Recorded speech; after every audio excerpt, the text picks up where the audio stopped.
بسم الله الرحمن الرحيم. اللهم صل وسلم وبارك عليك يا حبيبي يا رسول الله، صلاة وتسليما إلى يوم الدين. من مطبخ حنان ودنيا النهاردة هنعمل حاجة حلوة، بس إن شاء الله كده قبل ما نعمل الحاجة الحلوة عايزة أقول لكم على حاجة. أنا شفت ولد يعني بيزعق لمامته وصوته عالي عليها وكده، فأنا بصراحة من جوايا يعني زعلت، لا اتقهرت. ازاي الام يتزعق لها، ازاي الام يتشخط فيها، ازاي ده الام ديت يعني ربنا سبحانه وتعالى يعني كرمها تكريم. يعني لو هو يعرف قد ايه الام ديت ربنا كرمها وعزها ما كانش عمل كده معاها. يعني اي حد، اي بنت، اي ولد مامته موجودة على وش الدنيا يشيلها على راسه من فوق، ما يزعلهاش، ما يقولهاش كلمة تزعلها ولا كلمة تجرحها. الأم ديت نعمة عظيمة في حياتنا، وطول ما أمك موجودة وأمك موجودة دايما هتفضلي طفلة، حتى لو عجزتي، حتى لو كبرتي في السن هتفضلي صغيرة، لأن الأم دي حاجة جميلة جميلة جدا. ربنا يخليكي ليا يا أمي وتفضلي تكفؤ راسي العمر كله يا رب.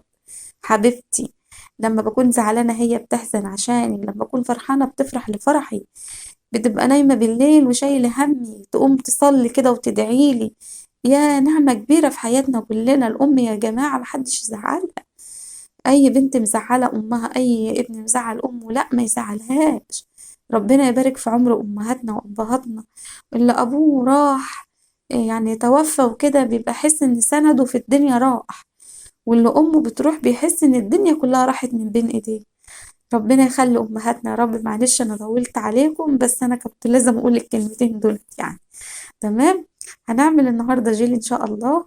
معانا كده فاكهة الشتاء جميلة جدا، معانا الموز ومعانا الفراولة.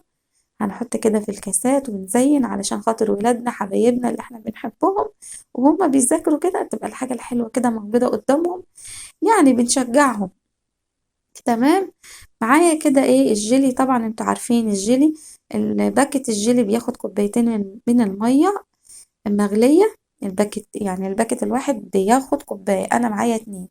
غليت كوبايتين من المية وحطيت عليهم باكوين الجيلي وقلبتهم كويس، ومعاهم معلقتين من السكر، وبعد كده حطيت معلقتين من كوبايتين من المية الباردة. تمام. أنا في الأول الفيديو عملت 4 كوبايات علشان أنا عاملة صنفين، أغلي المية مرة واحدة. عايزة تحطي السكر على الجيلي حطي، مش عايزة تحطي السكر براحتك، هو كده كده يكون عليه سكر، بس بما ان عاملاه لولادي فهو لازم اعمله ايه، يكون حلو يعني مسكر. تمام.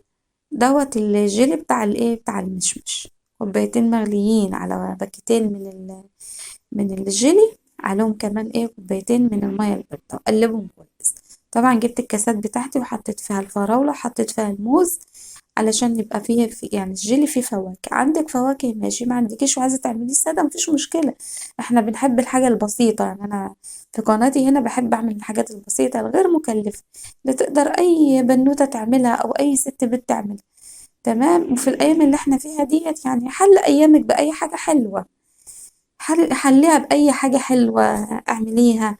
مش شرط بقى ان احنا نعمل حاجات غالية ومكلفة، لا والله خالص.